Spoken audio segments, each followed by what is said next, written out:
My name is Drew Clark. I am editor and publisher of Broadband Breakfast, and very excited to welcome you here today for another episode of Broadband Breakfast Live Online. Today, we're going to be previewing Digital Infrastructure Investment Washington. This is our freestanding conference that will take place 8 days from now, Thursday, and today is Wednesday. Next week, it will be Thursday, November 17th. We will be hosting Digital Infrastructure Investment Washington. So I'm going to just say a few words about it and then turn it over to our marketing director, Em McPhee, who will say a few more logistical words about the event. And then our discussion today on Broadband Breakfast Live Online will be with the moderators for our program that will take place on Thursday, November 17th. And I'll introduce them in just a few minutes once we get to that point in the program. But just a reminder, for those of you who are tuning in, who have come to this site or this web stream, Broadband Breakfast is a news and events community. We are all about better broadband, better lives. We provide topical, timely, and intelligent coverage of issues pertaining to high-capacity internet, and we host these free weekly events every Wednesday at 12 noon Eastern Time. We've been doing this for 2.5 years now. These frequent events, these free Broadband Breakfast Live Online, and intend to continue to do that. However, we are also doing this premium conference that we hope many of you will join us in person to attend. This will be an in-person only event. There will not be a live stream, okay? Now, we've gotten that question several times. We'll probably get it several dozen more times. We're just focusing on being in person, bringing the audience together. We will be videotaping it so that we can do replays of it later on Broadband Breakfast for our members.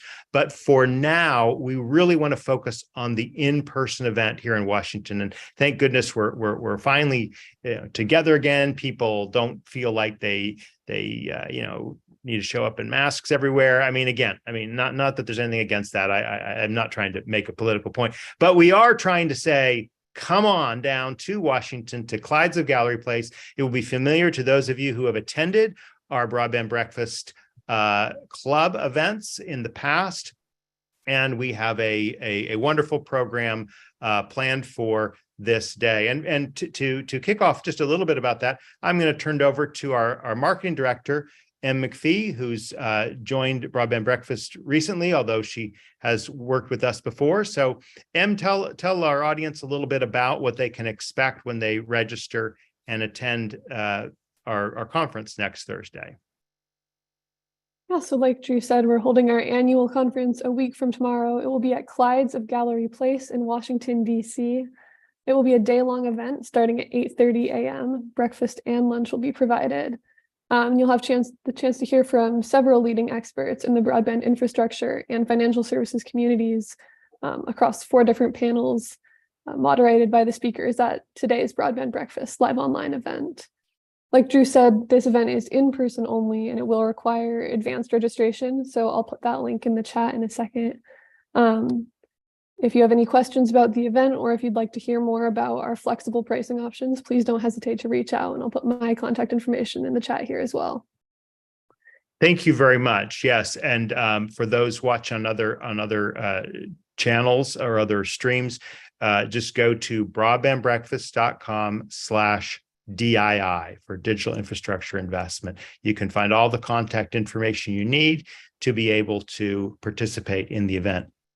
Now, this event comes at a time when we've just experienced an election. We're trying to figure out what the populace said, but I think there's a lot of sighs of relief, or at least some sighs of relief in the land. This event, our event next week, comes 2 days after the first anniversary of the Infrastructure Investment and Jobs Act. And so we will definitely be speaking and focusing on that at Digital Infrastructure Investment. In fact, this event, as we've held previously, is about the joining of the operations community, the broadband operations community, with the financial services community. And we do expect to focus again on these core topics. We are very excited about the speakers that we have already confirmed.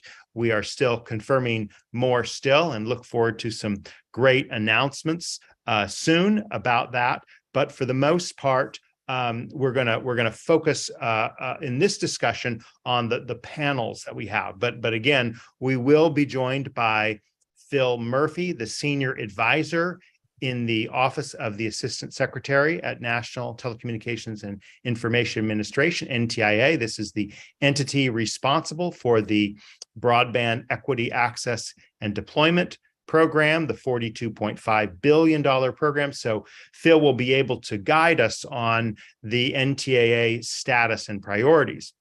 But let's actually introduce our guests for today. Thank you to each of you for being willing to moderate a session at next week's event and for being here with us today. And our moderators here are Gabriella Novello. Gabriella is the assistant editor at Communications Daily.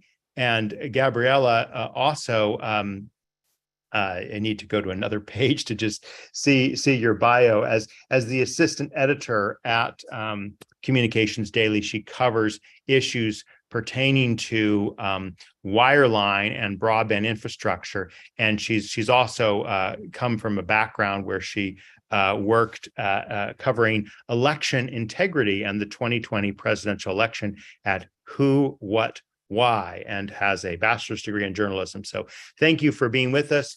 Gabriella, I'll let you speak about your panel and some of the questions that you have for the panelists that will be on your panel, as well as you know, what you'd like to ask our audience here to ask in the discussion. After a short remark. So Gabriella will go first. She'll be followed by David McGarry. David is a reporter at Broadband Breakfast. We're so happy that he is going to be able to moderate one of these sessions here. He's written very extensively on a range of tech subjects, from privacy to tech policy to broadband mapping, and he's really been reporting very, very aggressively on this topic. There's no one who's got, with respect for Gabrielle, of course, there's no one who has better coverage of broadband mapping and data than David McGarry's reporting here at Broadband Breakfast. So David will be our next speaker, and then batting cleanup will be a man who needs very little introduction to this crowd, Christopher Mitchell. Chris, thank you for being with us as the director of the Community Broadband Networks Initiative at the Institute for Local Self-Reliance. You know, he's the man. Thank you for being with us and for your participation on this program. So, Gabrielle, let's wait, who's moderating the panel after me, Drew? Oh, that's me. I'll be moderating the fourth panel. And I'm going to kind of wrap our discussion up around the topic of financing, right? And again, this is part of what we're trying to do here, is bring leaders in finance together with leaders in the operation space. And we do have Tom Kovrick of KeyBank on our panel, as well as others who will be announced shortly. So with that, let's turn it over to you, Gabriella. Tell us a little bit about yourself and some of the things you've been covering on Infrastructure Investment and Jobs Act. Yeah, well, good afternoon, everyone. Thanks to Drew and Broadband Breakfast for inviting me to moderate the first panel of next week's event. So as Drew mentioned, my name is Gabriella Novello. I'm an assistant editor with Communications Daily. And, over the last couple of months, it's just been a lot of focusing on, everything from what the FCC has been doing with its broadband affordability programs, its mapping efforts, and now starting to focus a bit more on NTIA and how it's implementing its BEAD and, of course, the Middle Mile program as well. So for this first panel that we'll be having next week, there's $42 billion at stake with this BEAD program. That's a lot of money. And so there's a lot of ground to be covered as we look at where we are now, where things may go in the next couple of years. So I'm anticipating a great discussion on this. So what can you expect to hear? Well, to start, I think states have been given perhaps an even greater task than NTIA with actually implementing the BEAD program. So we're going to hear from folks on the ground that are developing their state plans. You know, every state has their own unique broadband needs, and their starting points vary. You know, some states, they already have, you know, existing broadband offices and departments. They know exactly what's needed where. Others are kind of building the plane as they fly. So we'll gain some insight, hopefully, into what some of the challenges have been and, you know, lessons learned for state broadband offices, how their staffing efforts are going, how they're anticipating how to deal with issues like, you know, pole access, rights of way, permitting, just to name a few. And, you know, we know that few states, just 2, have already received their initial planning funds. So that's, you know, Louisiana and Ohio. You know, is NTIA moving fast enough in making these awards? States have 270 days to put their 5-year action plans, submit those to NTIA. And we'll hear from one official from Arkansas who their state has not received that funding yet. So what are they doing in the meantime to prepare themselves? You know, NTIA and others, they've stressed the importance of partnerships and stakeholder engagement at all levels for the BEAD program. So hopefully we'll hear from states about what they're doing to bring folks to the table and ensure they meet this requirement. You know, what kind of challenges are there to making sure that there's a wide range of voices in these discussions? Are there any communities that feel like they're not being heard? You know, I'd love to hear from folks that if they think that they're not connecting with their state, what do they want their state to be doing to make sure that there's that form of communication? And, you know, there's one more thing I want to note about the BEAD program, and that's that we know that there's been workforce and supply chain challenges over the past few years. So what have states and industry leaders done, and what are they going to continue doing, you know, to prepare for the eventual projects that'll be in the pipeline? As most of you are aware, the White House recently unveiled last week the workforce development commitments in conjunction with telecom companies and unions. So how will that impact efforts? And then how are states incorporating workforce development into their own plans? So I'm looking forward to a great discussion on that topic in particular. But there is, of course, as I mentioned, the Middle Mile program at NTIA. It's a much smaller program. You know, it's just about $1 billion in funding, but the agency has already received more than 235 applications for, you know, just this program. And we know that awards may not be announced until at least March of next year. So, you know, what is the broadband industry doing to prepare for this program in particular?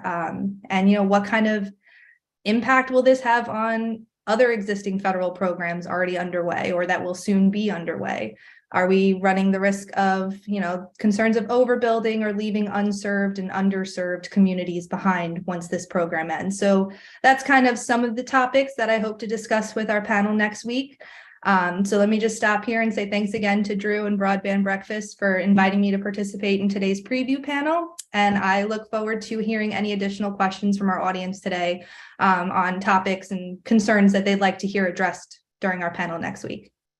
Wonderful. Thank you very much for that great introduction to the topics. And I'm sure I and the others will have questions for you. And a reminder, this is your opportunity to our audience, to those who are following us on Zoom or other platforms, put your questions in. We can see them, whether it's on Zoom or YouTube or Twitter or Facebook or LinkedIn. It will flow through. Let us know your questions so that these can be part of the discussion next Thursday at Digital Infrastructure Investment. David, let's turn it over to you to tell us what exactly is broadband mapping and why does it matter? Beautiful. Thank you, Drew. So I'm very excited to be here for my maiden voyage on Broadband Breakfast live online, and I'm also very excited for our mapping panel next week. I've been doing a lot of reporting recently on mapping issues, and the deeper you dig, the more interesting the topics get. Understanding broadband mapping can be very difficult, but it's also critical. we're very lucky to have some industry leaders coming on with us. We've got CostQuest Jim Stegman, we've also got Ookla's Brian Dar, and then we should be announcing more panelists soon as well.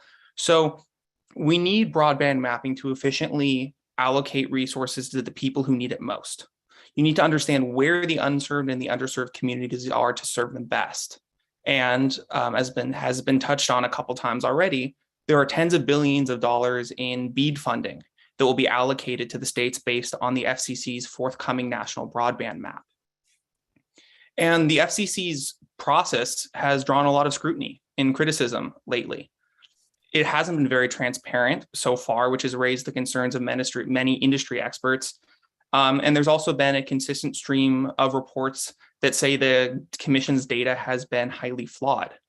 And of course, the FCC knows and has openly said that it wouldn't be able to make a perfect map on the first go around. And that's why it's designed an iterative challenge mechanism to correct for its errors. And also, I think it's important to note that we're at the beginning of this process, which means that a lot of the problems we're seeing haven't had time to work themselves out yet, as the FCC hopes that they eventually will. But I want to lay out a few points about the FCC's mapping process. So first off, like we said, there's $42.45 billion in BEAD funding that will be allocated based off of the FCC's mapping data. And this is the bulk of the IIJA's investment in broadband. There's a couple clarification points, and this speaks to the regulatory complexities that play into the mapping issue.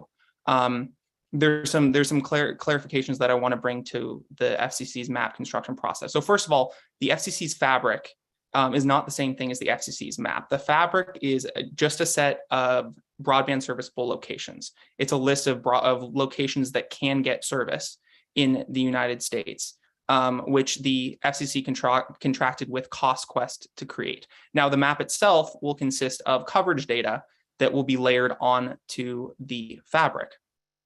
And we speak a lot about the FCC's quote unquote challenge process, but it's important to remember that there will be separate challenge processes to challenge the different sets of data. So a few more points. The initial fabrics data are owned by CostQuest, the contractor. But the challenge data and coverage data will be owned by the commission. In addition, there's been some concerns that have been raised over some of the FCC's decisions. Number one, anchor institutions are not classified as broadband serviceable locations, which raises concerns from folks in organizations such as Shelby that anchor institutions may not get the support that they need.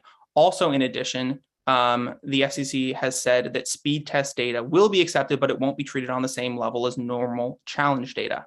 And another thing, many questions have been recently raised about restrictions on who can access the fabrics data and what purposes it can be used for. And on that last point, unfortunately, I will say the FCC has not been very forthcoming, but one reason why you should tune in to our panel, or I should say come in person to our panel next week, is that we have CostQuest's own Jim Stegman, who can hopefully offer clarity on many of these issues. And then also, besides Washington, the drama of Washington, I just want to give a quick shout out to the importance of mapping on the state level. Because many states are running their own mapping programs. They have many different methods of constructing these maps. And once BEAD funds get granted to the states will be the ones in charge of allocating it out into subgrants. And throughout COVID, especially, we've talked about the importance of broadband access to individuals, but it's also incredibly important to note the importance of broadband to the health of communities at large. Our society is increasingly mobile, and every locality is competing for talent with the rest of the nation. And a lack of broadband is a distinct disadvantage that can bring a whole host of economic and cultural challenges. And then I want to close out my opening remarks today just by noting that it's incredibly important to remember that broadband mapping is incredibly complex and it's incredibly difficult. There are a lot of folks who have a lot of thoughts on mapping issues, and I think that the more candid, good faith discussions we can have about them, the better. We're going to make mistakes along the way. but we need as many of our best minds working collaboratively as possible so that we can find the right solution. And that's why you should come to our digital infrastructure investment mapping panel next week. It's going to be incredibly informative. We're going to have a lot of fun with it. And for the rest of today, I would love to hear both your questions for me, what concerns you have around these issues, what questions you'd like to hear posed to our panelists, and anything else that has to do either with DII or broadband breakfast or mapping in general. And back to you, Drew. You know, everyone does this. Thank you so much, David. Really appreciate your remarks and your being on this panel. Let's turn without further ado to Chris Mitchell. Tell us a little bit about Institute for Local Self-Reliance and some of your thoughts on this very creative panel that you'll be leading next Thursday. Thank you, Drew. I've been running the Community Broadband Networks program at the Institute for Local Self-Reliance for 15 years, and we try to provoke everyone one way or another. I like to say that, you know, for people on the right, we agree some and disagree some. People on the left, we agree some and disagree some. Try to find anyone that agrees with me totally, and I'll find a way to disagree with them. So usually it makes for fun panel discussions. Like to try and take challenging topics, really open to provocative questions. One of the panelists is Kim McKinley, Chief Marketing Officer for Utopia Fiber.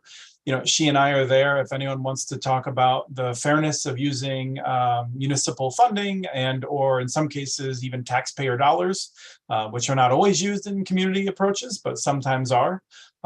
Very happy to have those conversations about whether that's fair and under what conditions it's fair. We have Jeff Christensen, who is the president and CEO of Entry Point Networks. Jeff is someone I've known for a long time. He has been involved with the Ammon Fiber Network, which is a really interesting approach to open access, as well as an interesting approach to what we call user financing, where the city takes on very little risk. The network is financed by property owners for the most part, but they've also worked with a lot of cities in other contexts with other interesting arrangements. And I should note that in the course of this, our take on community broadband is not just municipal broadband. You know, I think we're going to be touching on cooperative approaches, other kinds of approaches. I have said for a few years that I believe that there are local fiber companies that are private companies that operate for profit, that are effectively community broadband networks because of the way they put the local needs ahead of just trying to maximize profits each year. So we are going to have a wide-ranging discussion about community and different providers, which mostly is a way of saying we're going to talk about financing without talking about the biggest companies in the nation. The other panelists that we have that we're ready to share publicly is Jane Coffin, who is the Chief Community Officer at Connect Humanity, but is known far and wide around the globe for her work on community networks. And Connect Humanity recently is one of multiple authors on an interesting paper about what they call community-based broadband providers. And they have looked at different financing mechanisms, and they have a succinct way of saying something that I think rings very true to me, and I hope rings true to other people, which is that, you know, we've connected a little more than half of the globe to the internet with a decent connection. And the second half will not be connected using the same business models and approaches that the first half was connected. And I like that because it's not saying that you know, the big cable and telephone company approaches are wrong. It's saying we need supplemental approaches. We need to take different approaches to make sure that everyone has high quality access. And I think that is much smarter than an approach that I think people associate with me, which is municipal networks always, everywhere, forever, which is not something that that we say. So we're going to have a panel, and I hope that it will be, you know, provocative with good questions from the audience. I will be poking around a bit because I've known each one of these panelists for a long time and have a lot of trust with them. So very much look forward to this panel, and I really hope I can invite some provocative questions. Thank you.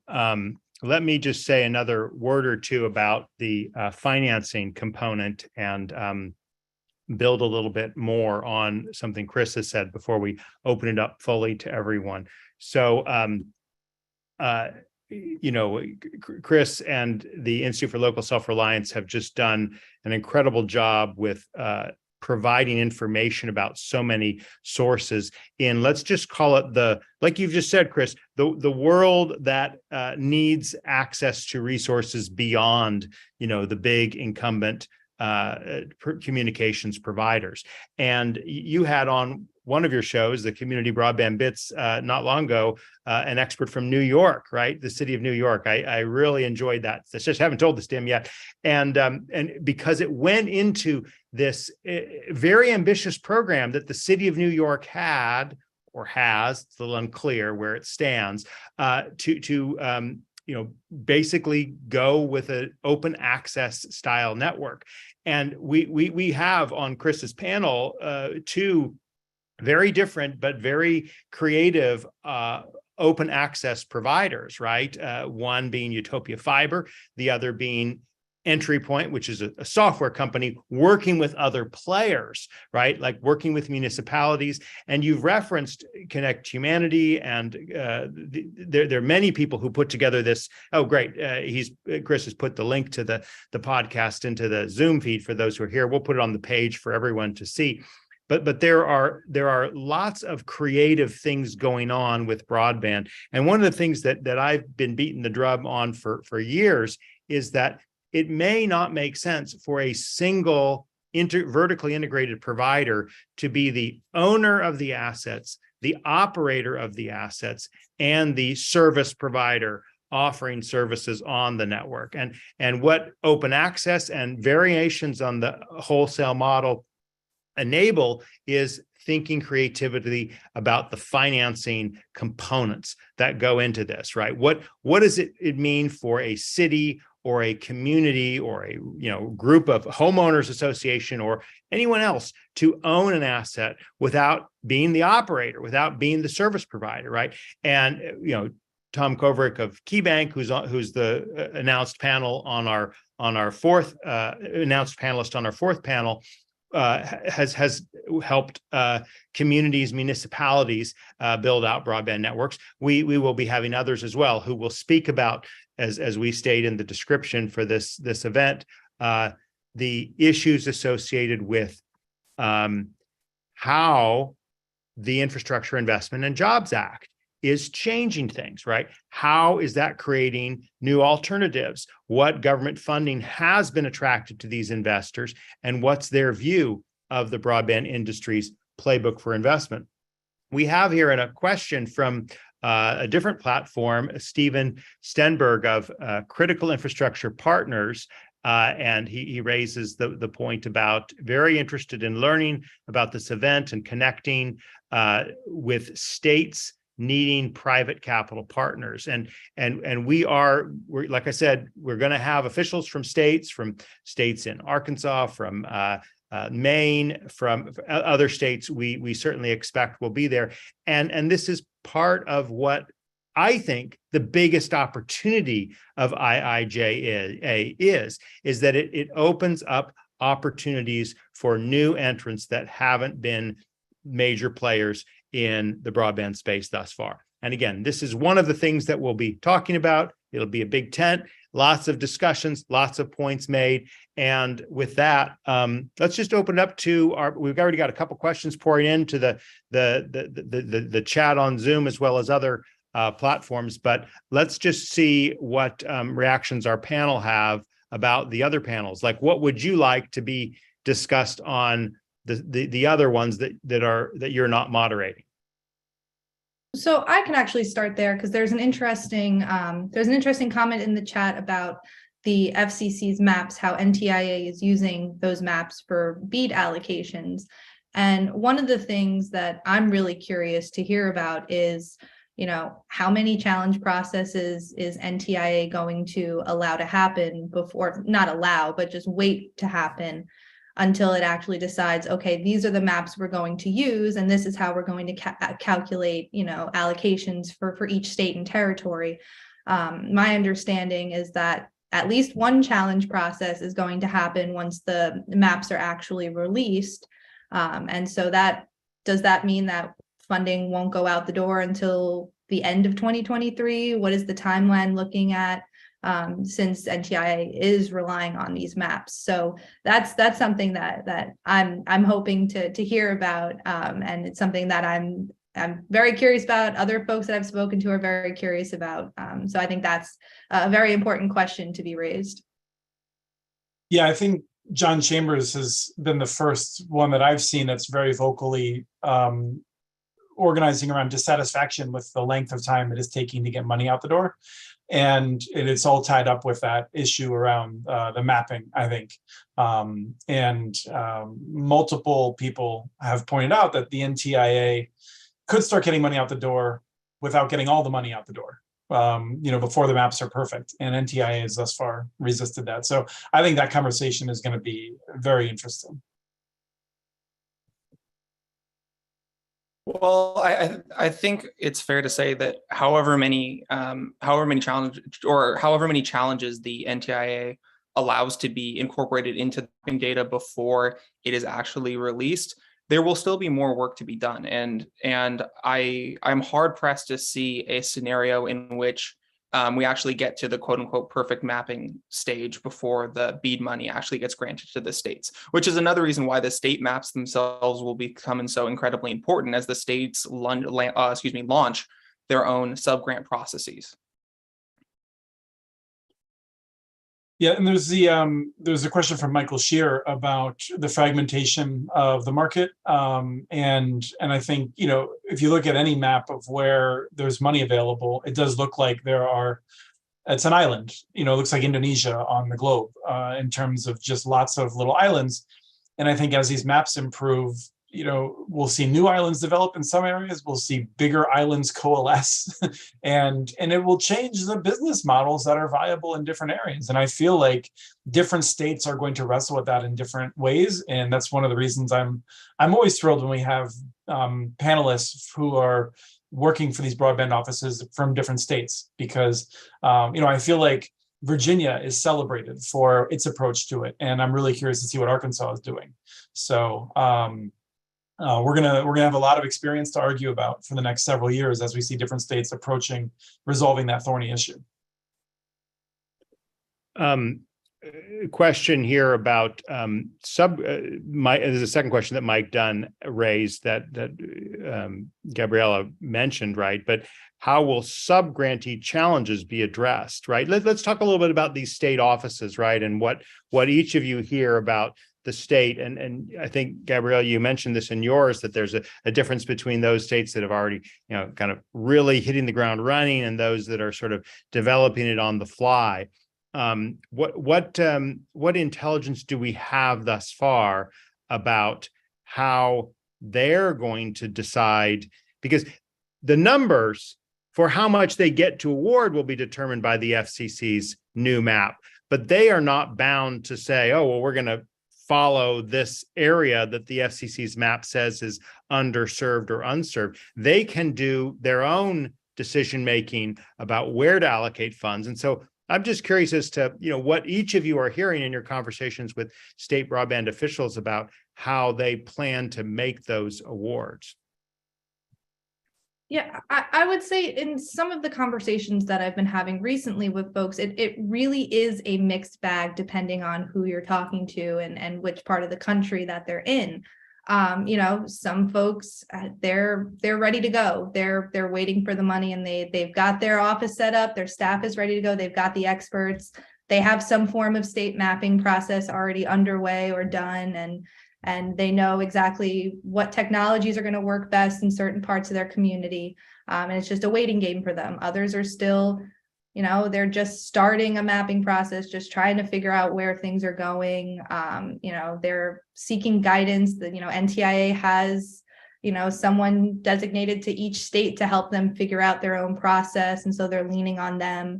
But right now unfortunately, it's pretty much, depends on which state you're talking to. You're going to get a different response. And so that's why I'm looking forward to, we'll have a state broadband official from Arkansas next week on my panel. And I'm very much looking forward to hearing exactly what the challenges have been and where they're looking to go over the next couple of months and years. Let's talk as well about, I mean, Chris and David, feel free to chime in, jump in if you've got something to say. But also occurs to me, what about some of the other aspects of IIJA, right? I mean, besides BEAD, right? There's the Middle Mile program, and the grant applications were due September 30th, right? So those were submitted. There's also been a lot of activity, or at least a lot of public announcements about awards for tribal broadband. And Chris, I know you've worked a lot in this field too. And then, of course, there's also the Connecting Minority Communities grant applications that have been awarded. And some of these were funded by prior packages, like the American Recovery Plan Act funded a lot of the connected minority communities and some initial tribal broadband. But Chris, what are some of what you what are your thoughts on these other programs that NTIA has put out? Well, everything I hear from Indian country regarding the tribal broadband connectivity program is, a lot of enthusiasm, but also frustration at the pace. It is, I know it's been very challenging for NTIA to get things moving as rapidly as they would need to. And then they also want to be very secure and safe in terms of what they're funding. So, one of the things that I've spoken with tribes about is concern about the need per NTIA rules for tribes to, they need to complete all permitting and planning type activities before they can break ground. And that may result in an extra 18 months delay over what was expected in the project, because they planned on being able to, if they have a large project, finish the permitting in one area and then break ground and do workforce development and make sure they're moving on it in that area and then sweep through. Whereas now they can't really do anything until everything's done with the permitting, which in some places is going to be a long time. And so I think we need to talk about a lot of these trade-offs. A lot of this is going to come down to, I hate the phrase perfect, the enemy of the good, but I think more of recognizing that we have to choose between, trusting people to get it right, whether that's states or subgrantees, and trying to force them to do the right thing. In my experience, trying to force people to do the right thing doesn't always work. And so I think NTIA is going to have to work on more balancing things a little bit differently if we really want to have the results that we were hoping for when IIJA was signed. I think there's a lot of enthusiasm. It's unprecedented and it's exciting, but there's business models that are having to change significantly because of issues like when you can start doing work on some of these projects. And I think, a lot of people don't know about that, like, it's not like you're not going to see it on MSNBC or Fox News or anything, right? Like none of our stuff gets covered there. It's on people like us to try and get it out there, Drew. Well, interesting because one of the competitive races in Virginia was Abigail Spanberger, and she won her race. She's been a real advocate for broadband capacity, and just so it is interesting. Like Saturday Night Live cold open last week jokes about rural broadband. So I'm not sure I completely buy into these themes are in popular media, are in competitive races, but it so happens that there isn't enough kind of deep knowledge to critically engage on the questions, perhaps, right? Right, and I think the work that you all do and Gabriella does is really important. And I also think that when it takes years to really dig into this, to feel confident in some cases, to be able to write about these complicated things, we're not going to expect too much from mass media, but there's work to be done in terms of figuring out how we highlight things. And I think I'm learning lessons. I feel like I've been eating a lot of humble pie in terms of where I thought things were going and how they do go. So, we'll figure it out. We have a question from Ben Helkowski. I hope I'm pronouncing that right. Do you think states will have different methods for distribution of funds to rural versus urban communities, who they are communicating with, which entities will receive funding, et cetera? Would anyone like to address that question? Yeah, and maybe Chris can speak a little bit better to this than I can, but I do think that when you think about rural versus urban communities, you hear it's in some cases it's about access, it's simply infrastructure simply not being there, and so there's the need for that, and then there's also the issue of adoption and affordability, and so when states are going out there. One thing I'm curious about is they're working on that stakeholder engagement, which is a critical part of BEAD. If a state's going to some of their more rural communities, are they speaking to farm owners? Are they speaking to some of the more remote communities that maybe don't have the greatest Wi-Fi, at their schools, for example? What are the needs there? What's the lack of infrastructure there? And how are they going to fund the projects that need to be there? When you're going to the more urban parts of the state,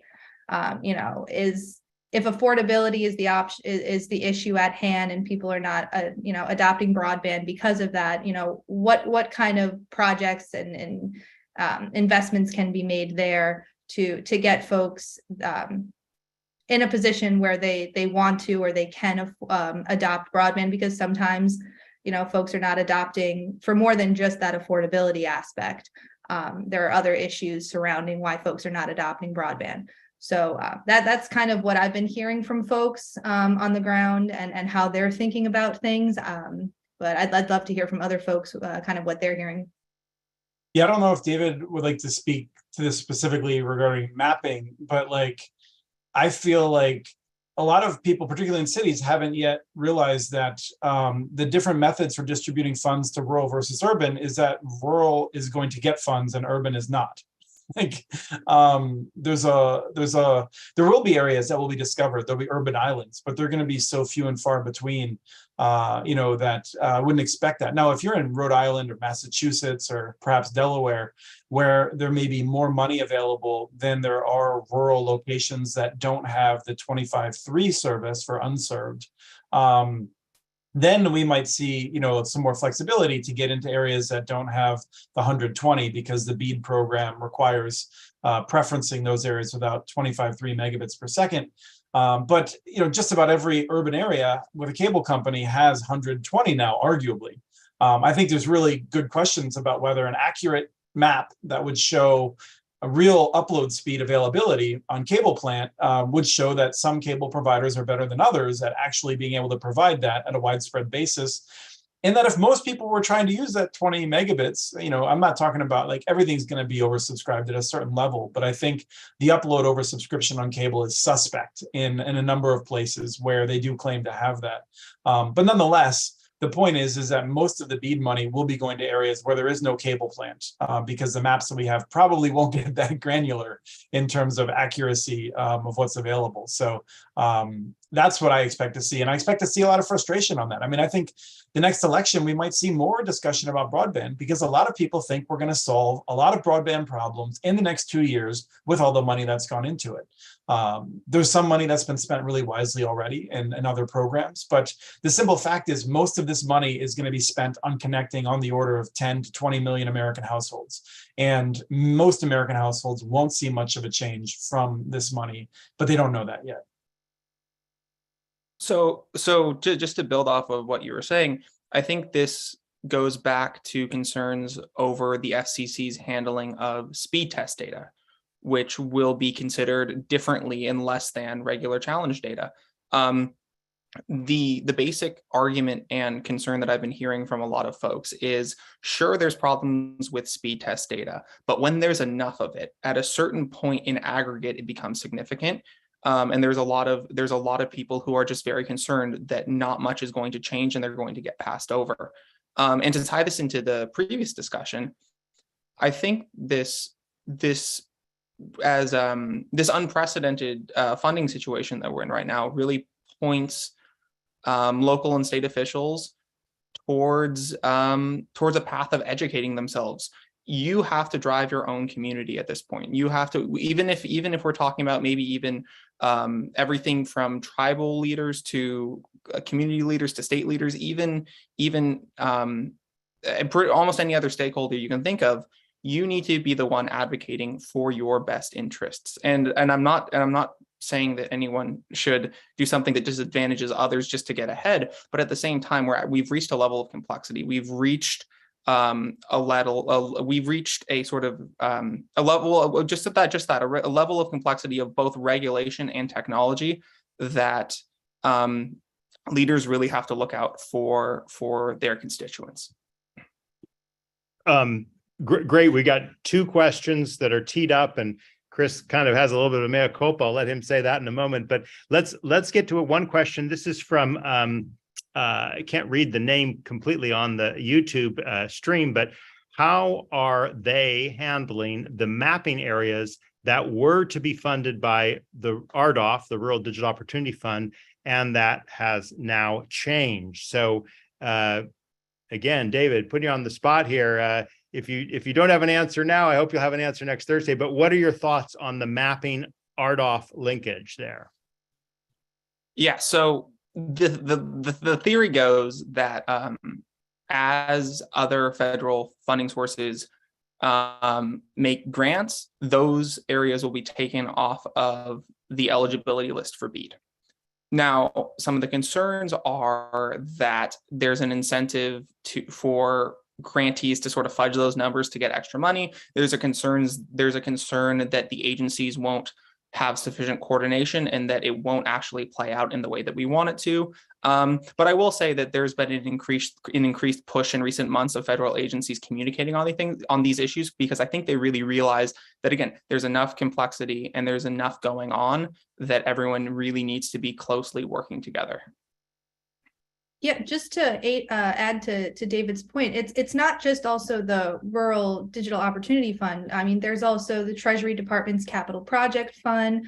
It's not talked about as often, but there's also and Reconnect and yes, exactly. That's what I was just going to say, the Reconnect program. So I know that I've in recent conversations with industry leaders, that's a concern that some of them have is, what kind of agency coordination is there going to be to make sure, with the maps that they're accurate to reflect all of these projects that are either currently funded or will soon be funded. And, also just making sure that places are not left out at the end once BEAD and middle mile is all said and done. So those are also other projects that I've heard that there's some concern about. Something that I hope to discuss during the first panel is, what exactly are states doing to make sure that, if they've got all these other funding projects going on, once they start looking at BEAD and middle mile projects, what kind of coordination is there going to be? What are they going to be actively thinking about throughout the next couple of years? And then, of course, how does that affect mapping at the end of the day? Drew, I think it was your interview with Alan Davidson. Didn't he say back, is it August at Mountain Connect, whenever we were at Mountain Connect? May, May, Mountain Connect. May, and I think he used the term de-conflict, right? Where there was like, the states would be like, NTIA would be working with FCC to de-conflict, like RDOF and things like that. And I wasn't really clear what that meant. It wasn't really clear how legally that could happen. But I feel like what we're going to see is where there are conflicts, I think states are going to do what they're going to do, and we'll see what NTIA is going to do about that. So, I think some states are deeply worried about the fact that RDOF would give until 2028 or possibly even 2030 before you would know if communities were going to be left behind, before a provider had to finalize that build out. And the idea that you would rely on that when you have money today, I don't know. I think they might just say, you know what? We don't have faith that this area is actually going to be connected, and we're going to give money to that area. We're going to consider it eligible and try and stop us. And we'll see what happens. As if on cue, Cheryl DeBerry asked the question, we have areas that were awarded USDA funding at the 25.3 threshold. Will those areas be excluded from funding at the 100, 100, or 120 level? Again, these are questions I'm sure we'll consider and get to at the event. Anyone want to add anything to this discussion? That point there about adding areas in? I would think that the state would consider that to be an eligible area. And in particular in Maryland, where I feel like, Cheryl, by the way, she's from the easternmost part the westernmost part. I can figure out which direction I'm facing. The westernmost part of Maryland and Garrett County there, and very rural, and they face real challenges. I just don't think the state of Maryland is going to want to leave those people without a connection, based on the political dynamics of the state. They're going to want to have them, on the path to something better, I think. Yeah. Jim Hanley asked this question. There is a lot happening through the broadband and fiber ecosystem. What gaps or holes do you see where there isn't enough activity or innovation taking place in order to meet our nation's broadband goals? Gaps is opportunities. You want to add on to that? What are some areas that, like, for example, one area that I think there's been a lot of talk about in recent years that I'm not sure whether that's continued with IIJA is open access, right? How we kind of get more systems and models out there, because there's preferences. There were preferences in the middle mile grant funding for open access. I don't know if any of that carries over to the BEAD program. Any thoughts on that? Let's let Chris address that one. So many. Open access is definitely one, which is a way of addressing the competition aspect. I think many of us are concerned that we have a competition mirage right now, where it is thrilling the level of investment, whether you're looking at small firms, community networks, large firms. 5 years ago, I think if I was telling people AT&T would be massively increasing its budget for fiber connections to residents, people would say, whatever, Chris, right. Which I do get sometimes.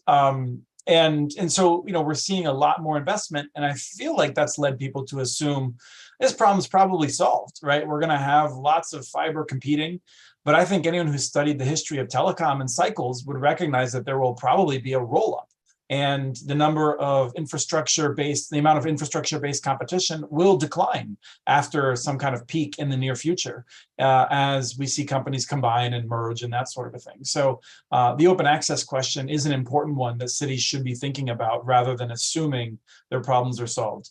I think digital equity is one where we have a down payment on what is to come, but there's a lot of work to be done.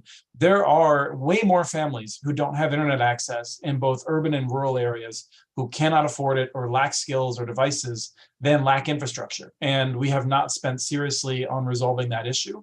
It is in some ways, a more challenging issue to resolve, and will require more labor even than it is to build these networks. And that's a big issue. And then the last one I would point out is that in 2016, Matt Rantanen worked with the White House to come up with a figure of about $10 billion at that point of needed investment in Indian country. We got $3 billion, which is tremendous. We have an unknown amount that will come in through the BEAD program. And there is some amount that has been made up with tribes themselves, being able to find money and build. But there will be a significant unmet need within tribal areas, as well as a need of ongoing support. Many tribes have hundreds to low thousands of potential customers. And to be able to maintain those networks will require some kind of operational support that we yet have not identified, but I think is really important. So go ahead, Gabrielle. Yeah, I just wanted to jump in on something Chris mentioned about the Digital Equity Act. And I think that that's going to be something really interesting to watch in the coming years, because if states, especially when you connect that with the BEAD program and middle mile, if you're looking at how states look to fund community anchor institutions, which are often on the forefront of digital equity efforts, it'll be interesting to see how all these three programs kind of marry together and see what kind of opportunities there is a gap there in community anchor institutions having the resources to improve their digital equity efforts. So looking at the kind of funding they get from the states throughout the coming years and how they use that funding to try to reach out to their communities in whatever way they think is best. That's something that I've been watching and will be continue to watch. So I'm glad that Chris brought that up. Chris also mentioned a kind of a potential roll-up, right, or acquisition spree, the way the cable industry started as lots of smaller independent community access television operators, and they got kind of consolidated into larger multi-channel operations. We'll be talking at our Broadband Breakfast Live Online event next Wednesday at noon online for free, a discussion about how to value your fiber company. And very excited at the multiple experts we have participating in that discussion next Wednesday, including Andrew Semenik of Pinpoint Capital Advisors, Angelo LaCroix at DIF Capital Partners, and Jeff Johnson, who's the lead communications economist at CoBank. And then because we cover all aspects of broadband, better lives, we cover the way it's used, big tech, and some of the issues. At our session on November 23rd, we will be talking about the recent developments that seem to be all over the news about social media and ownership of social media. Elon Musk, Truth Social, the artist formerly known as Kanye West, right? And Parler. We'll be talking about that in our session on November 23rd. We will be coming back to all of these topics in our free Broadband Breakfast Live Online events we do every Wednesday at 12 noon. But this event that's happening on Thursday, November 17th, we don't want you to miss this special all-day event. You'll get a wonderful breakfast and a wonderful lunch at Clyde's of Gallery Place, 707 7th Street Northwest. This is where we've been doing the Broadband Breakfast Club for years. If you've got any questions at all about the event, don't hesitate to visit broadbandbreakfast.com/DII for digital infrastructure investment. That will take you to the page.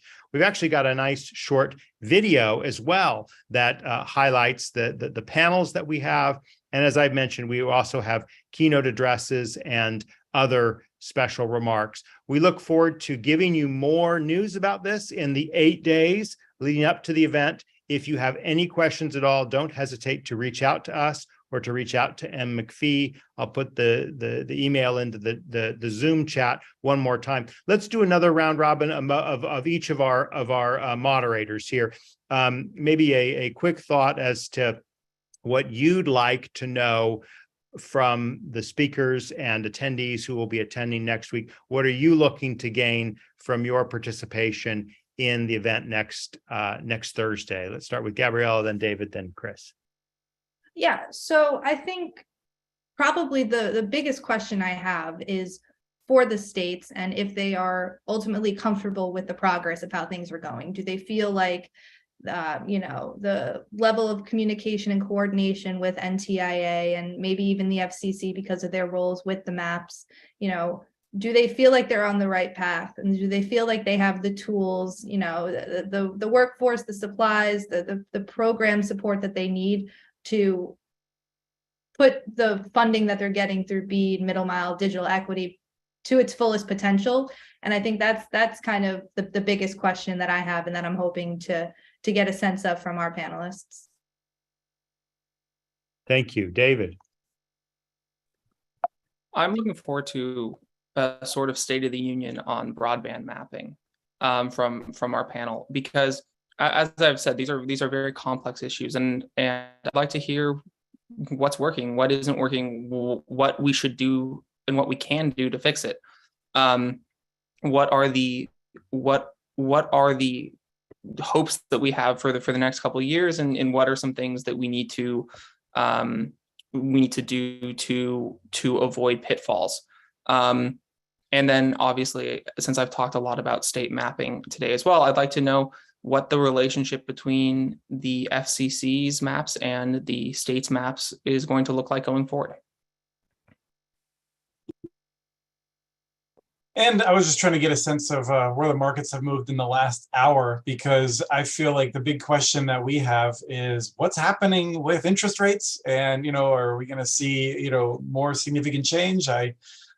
Google, for some reason, thinks I want to see more articles about how the Dow is actually going to increase like 2,000 points by the next quarter or something like that, which if anyone actually knew that would be pretty remarkable.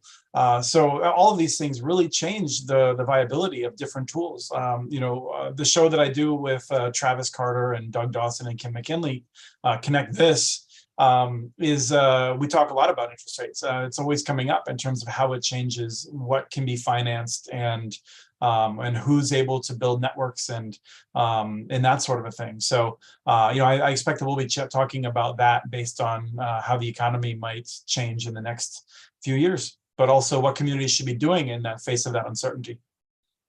Well, and I'll be looking for answers to questions about what the finance community is willing to accept as returns on projects. I think that there's been some interesting evolutions in private equity and their approach to broadband projects as they've seen them more as infrastructure, and expectations have changed. That has opened the gateway, I think, for some great innovation on the infrastructure area. I'd love to see more innovation on that, but I'm looking forward to not just what they say, but what those of you who attend from our community here.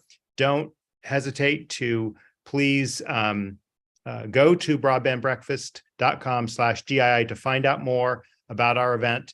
And we will see you all next Wednesday at 12 noon. And hopefully as many of you as can make it to our Digital Infrastructure Investment Washington on Thursday at Clydes of Gallery Place at 8:30 in the morning. Thank you, everyone, and take care. Bye-bye.